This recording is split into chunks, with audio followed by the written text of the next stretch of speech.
জন্য প্রস্তুতি ছাড়া একটা লাইভে আসলাম ছোট একটা কথা বলার জন্য।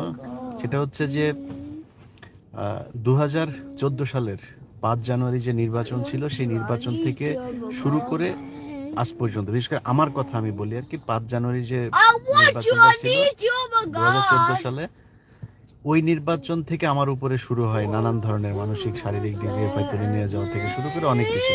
এরপরের 2018-19 সালে আমি যখন ভিডিও করা শুরু করলাম, তারপরের ঘটনা আপনারা সবাই জানেন। আমার পরিবারের উপর দিয়ে কি কি যেতে পারে সেটাও হয়তো আপনারা সবাই জানেন। এগুলো নতুন করে বলার কিছু না। আজকের একটা ঘটনা জানানোর জন্য আপনাদেরকে মানে এই ভিডিওটা তৈরি করছি। তো এটা হচ্ছে আব্দুল্লাহ আরেফ, পুলিশের একজন কর্মকর্তা। এর জীবন শুরু হয়েছে চুরি করে। পুলিশের মানে সে যে বিএনপি করতো, বিএনপির সময় ভালো ছিল, আওয়ামী লীগের সময় খারাপ ছিল এরকম না। সে সব সময় তার বিরুদ্ধে মানুষের জমি দখল করা, মানুষকে মিথ্যা মামলা দেওয়া, মানুষের কাছ থেকে চাঁদাবাজি করা। আপনার আব্দুল্লাহ আরেফ সম্পর্কে আপনি যদি নিউজ সার্চ করেন অনেকগুলো দেখে যাবেন। আর যারা দেখতে পারবেন না তারা আগামীকাল অথবা আমি জানি না শেষ করতে পারবো কিনা, সম্ভবত আগামীকাল অথবা পরশু, একদিন পর অর্থাৎ পরশু দিন।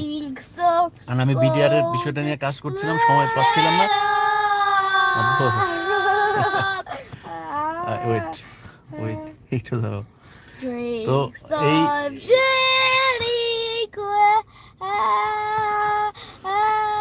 এখন এটা নিয়ে কাজ করার সময় পাইনি। আমি আসলে সুনোর ভেতরে বাচ্চাদের নিয়ে বের হয়েছে এরা গাড়িতে, এই কারণে সাউন্ড হচ্ছে। যাই হোক, আমি ছোট করে বলে ছেড়ে দেই, এই অফিসার আজকে আমার আমার আমার ছোট ভাইকে ফোন করেছে।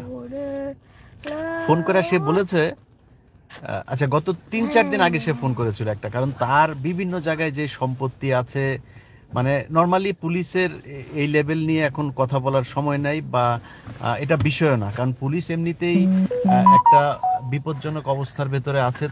তাদের আসলে আমি বলবো যে পুলিশের উপরে একটা নির্যাতনই চলেছে 5 জানুয়ারির পর থেকে। 5 জানুয়ারিতে যারা কিনা আগে যারা এই সরকারের দালালি করেছে তারা তো পালিয়েছেই, কেউ কেউ আটক হয়েছে, খুব স্বল্প সংখ্যকই আটক হয়েছে, বেশিরভাগই পলাতক। এর বাইরে যারা এখন আছে তারা আসলে একটা সমস্যার ভেতর দিয়ে যাচ্ছে, যে কারণে আমি পুলিশ নিয়ে কোনো এই মানে নেগেটিভ কোনো কথাবার্তা কোনো কিছু এখন পর্যন্ত বলি নাই, বলতে চাই না। কিন্তু আব্দুল্লাহ আরেফ তার জীবনের বেশিরভাগ কেটেছে সে সাসপেন্ড হয়েছে কি কারণে, মানে জাতীয় পত্রিকাতে নিউজ হয়েছে, যুগান্তর থেকে শুরু করে অনেক পত্রিকা নিউজ আছে। আমি এটা আপনারা আগামী কালকে অথবা পরশুদিনই দেখতে পারবেন। এই বদমাইশকে নিয়ে যখন আমার টিম গিয়েছে, আমি 15 মিনিটস নিয়ে কাজ করছি, আমার টিম গিয়েছে তার বিভিন্ন জায়গায় সম্পত্তি কি আছে এগুলো নিয়ে কাজ করছি। আপন চাচা, তার মাগুরাতে বাড়ি, আপন চাচারা পর্যন্ত তার মামলা থেকে বাঁচে নাই। সে ছিল ছাত্রলীগ করতো, তারপর ওইখানকার ওই যে প্রজন্ম মুক্তিযোদ্ধা লীগের সেই ওই টোস্টার সে যে ওই সময় সে অনুষ্ঠানে ছিল, এগুলো সব ছবি টবি আমার কাছে, শেখ হেলাল এদের সাথে তার কি মহরম ধরম সবই আমার কাছে আছে, ওগুলি দেখবেন আপনারা। হঠাৎ করে এসে সে এখন বিএনপি সেজে গিয়েছে, মানে চাকরি ছিল না ওইটা দেখিয়েছে যে সে খুবই নির্যাতিত ছিল। এখন চাকরি যে ছিল না কেন সেটা তো আর কেউ জানে না। ছাত্রলীগ নেতা থেকে এখন সে বিএনপি সেজে তারপরে পুলিশের ভেতরে ঢুকে আবার সে আগের কাজ শুরু করেছে। 3-4 দিন আগে তার এই নবীনগরের এদিকে কোথায় যেন এক জায়গায় গিয়েছে আমার টিম একটা, যাওয়ার পরে সেখানে সে পরিচয় দিয়ে এসছে। জিজ্ঞেস করেছে কোথা থেকে, সে বলেছে 15 মিনিটসের একটা প্রোগ্রাম হবে, আপনার এটা ছবি নিতে আসছে। ওকে, সেটা নেওয়ার পরে সে ফোন দিয়েছে আমার ভাইকে, ফোন দিয়ে বললো যে ভাই আপনার সাথে একটু বসতে চাই, ভাই আমরা তো আপনাদেরই লোক, কি দরকার ভাই আমাদের নিয়ে করা এই সেই এইসব বলে টলে তারপরে বসতে চেয়েছে। তো আমার ভাই বলেছে যে দেখেন এটা তো আমি জানি না এটার ব্যাপারে, 15 মিনিটসের কাজ আমেরিকা থেকে করেন, উনি যাদেরকে দিয়ে কাজ করেন তারা কাজ করে, এটা আমি কিছু বলতে পারবো না, আপনি তার সাথে কথা বলেন। আজকে একটু আগে সে কয়েকবার ফোন দিয়েছে আমার ভাইকে, ওই ফোন ধরে নাই। এক এএসপি কে দিয়া, ওই এএসপির নামটা আর বলছি না, কারণ এএসপি কে আমি এমনিতেই হালকা পাতলা বাম্বু দিয়েছি, দেওয়ার পরে সে বলেছে যে সে ভাই আমি এগুলির ব্যাপারে জানি না ভাই কিছু, আমাকে স্যার বলেছে আরেফ স্যার, এই জন্য আমি ফোন করেছি। আমি সব ফোন রেকর্ড সব রেখে দিয়েছি। তো আরেফ স্যার কি বলে ফোন দিয়েছে আমার ভাইকে সে জুলাই হত্যা মামলায় ঢুকায় দিবে।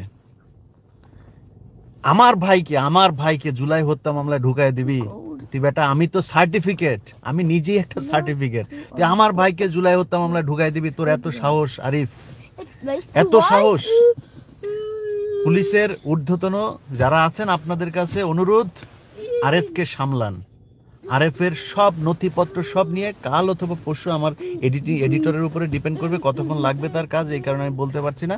আর সর্বোচ্চ পরশু দিন আপনারা প্রোগ্রামটা দেখবেন আমার চ্যানেল, আমার ফেসবুকে। সো সেখান থেকে আপনারা আমি অনুরোধ করব দেখে নিতে যে কি আছে, সে আসলে কে, এটা জেনে নিতে। এটা জানিয়ে রাখলাম, দেশের সরকারের কাছেও জানাইলাম বিষয়টা, যে আওয়ামী লীগের সময় যে নির্যাতন সহ্য করেছে আমার পরিবার, এই সময় এসে আমার পরিবারকে পুলিশের একজন ঊর্ধ্বতন কর্মকর্তা আইসা দিবে, থ্রেট করবে, ওরে জুলাই হত্যা মামলায় ঢুকায় দিবে ওর বিরুদ্ধে নিউজ করতে গেলে। তুই পারলে হ্যাঁ হ্যাঁ যাচ্ছি। তো এটাই, সবাই ভালো থাকেন, আল্লাহ হাফেজ। খুঁজে যাও।